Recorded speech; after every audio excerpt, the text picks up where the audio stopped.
my name is Mark Nienow, founder of Global Motivational Force International. Have you ever stood at that open door of opportunity, frozen with fear and indecision? I know I have, and I'm right there with you.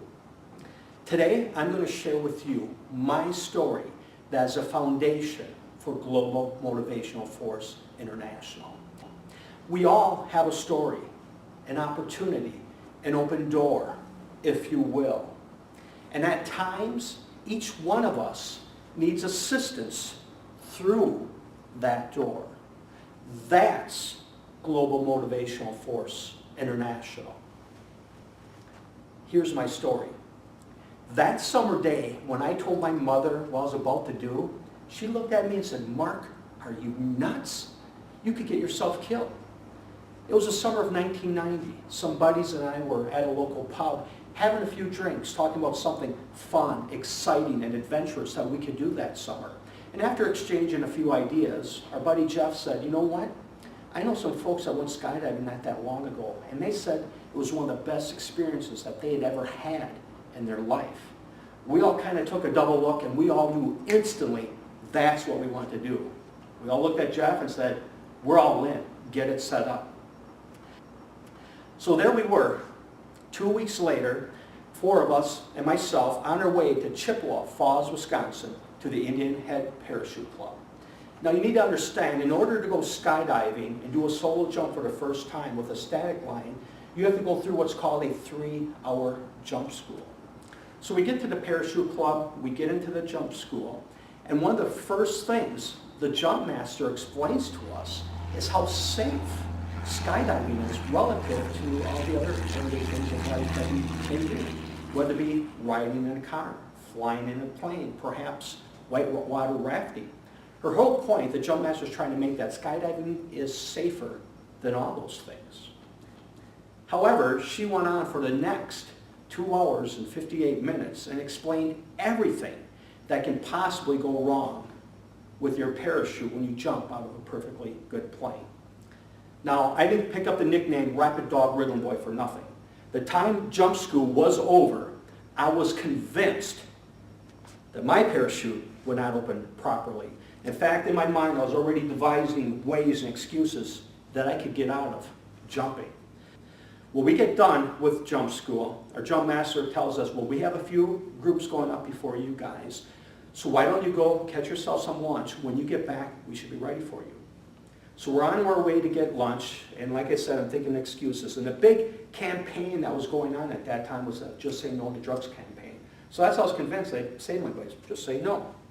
So we get to lunch and we start eating, and my cousin and my buddies start going on and on and on about how great and unbelievable, unforgettable an experience that this is going to be. And I'm sitting there all quiet, taking this all in, perhaps almost having a panic attack. In fact, I know what a panic attack was, but I think I was having one at that time. And my cousin started going on, and I finally snapped. And I looked right at him, and I said, "Ace, if I don't want to jump, I'm not jumping." And they all kind of were taken back a bit, and they're like, "Whoa, Mark, relax, what brought this on? If you don't want to jump, don't jump. No one's going to make you jump." So they let it go, I let it go. We finish up eating, we get back in the car, and we start heading back to the parachute club. We get there, we get out of the car, and what you know, there's the jump master, Mary. She's waiting for us. She's right. She goes, "Well, guys, you're up next. What group wants to go first?" Well, there's right away my cousin with his big mouth. "Oh, we will, we will." I'm like, "Oh, gee, thanks, Ace." Next question out of her mouth was, "Well, who wants to jump first?" Of course, there's my cousin Ace again. "I will, I will." Well, at least that gave me an opportunity to chime in and say, "Well, I'll go last," because they all looked at me and said, "Well, Mark, we know you're not jumping anyways." So we get in our jump gear, we crawl into that little Cessna, and the plane takes off. And one thing, when you go through jump school, you get what's called an altimeter, and it rates how high you are in the sky. At 1,000 feet, my heart's beating pretty hard and pretty fast already. 2,000 feet, my heart's beating harder and faster. In fact, I am scared to death. I'm talking to God, I'm praying to God, saying, you know, hopefully it's not my time, and hopefully you don't want me right now. I mean, hopefully you want me, just not right now. Awesome, 3,000 feet, I'm an altimeter, the moment has arrived. Up first is my cousin. They make the little loop. The jump master gives 3 commands. The doors open, he goes.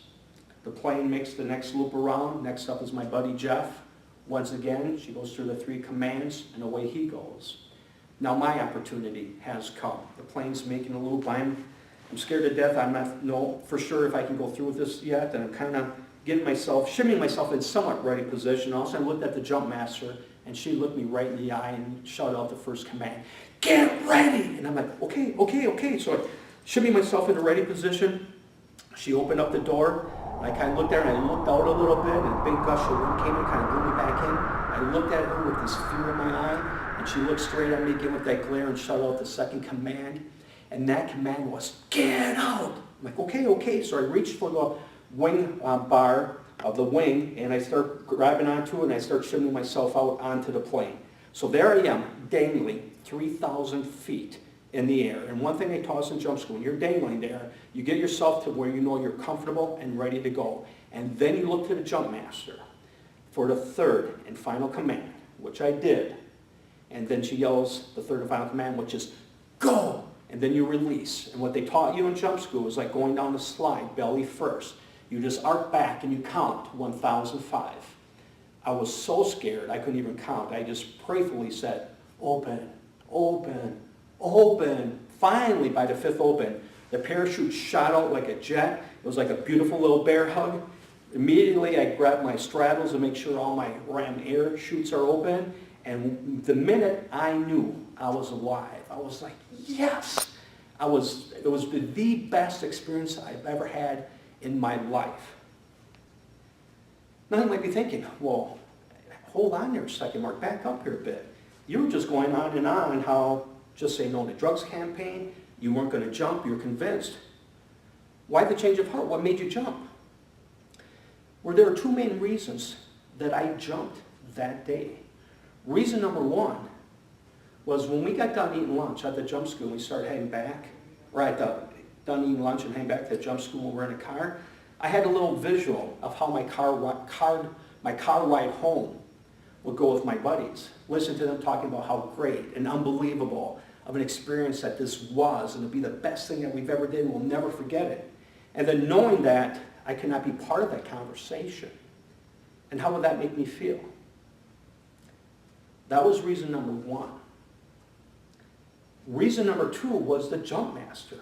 She was like a drill sergeant giving me those direct commands. I mean, if she was wishy-washy in any way, if she would have said, "Oh, Mark, are you sure you want to jump?" I would have said, "Fly me back down, I'm out of here." But the fact that she gave me those commands like a drill sergeant gave me that push I needed. So the next time you hear that little voice in your head, that little voice that says, "Why don't you try this opportunity, pursue this dream, goal, passion, profession, wherever that may be," listen to that voice. And then when that voice says jump, go for it. That day started out like a lot of other days doing life, filled with anticipation, excitement, fun, adventure. But because of that 3-hour jump school, just like much in life, that quickly turned to fear, doubt, and worry. But with the help of my jump team, my peers, my buddies, and the other ones that were all there that day pursuing the same thing I was, to jump out of the plane, that positive, supportive, encouraging group of folks that were there to try to accomplish the same thing I was, along with the jump master giving me that push I needed, that helped turn that day. It helped me make a decision that turned that day into one of the best days of my life. If what we're talking about has gotten your attention, please watch video number 2 on the benefits of GMFI membership. And remember, if you discover your gift and believe in yourself, you will change the world.